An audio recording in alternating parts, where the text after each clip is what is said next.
选门窗胶条、流化焊接和一体折弯工艺哪个更好呢？是不是工艺越复杂就越靠谱呢？看完今天这条视频，你可能就不会再纠结了。涡轮门窗目前使用的胶条都是行业的顶尖配置，一种是一体折弯的森佩里特胶条，另一种是流化焊接的海达胶条。它们两个虽然工艺不同，但目标却一致：耐久、静音、密封。海达胶条作为国内密封领域的顶尖品牌，它采用进口3元乙丙橡胶为主体材料，具有超高的抗老氧化、超强的耐候性以及优异的回弹性能，能经受住严寒、暴晒、潮湿等各种气候的交替考验。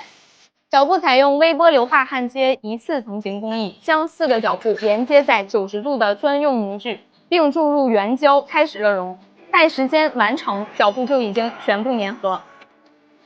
我们再来看一下焊接完成后的脚部细节，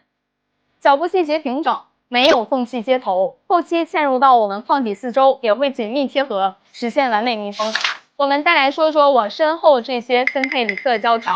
森佩里特源自德国，1824年品牌成立至今已有200多年的历史，在制造胶条领域，它已拥有70多年的时间，并且适配到它需要大体量的采购，它才能漂洋过海的来到这里。其材料采用高弹性3元乙丙橡胶，触感极其柔软，耐候性极强，表面有赠水工艺涂层，不吸附雨水、灰尘，保持自洁功能。采用蜂窝发泡技术，并配有多道密箱封箱，能够紧密贴合窗扇，实现超强密封。使用15年后，回弹量还能达到86%，性能在行业遥遥领先。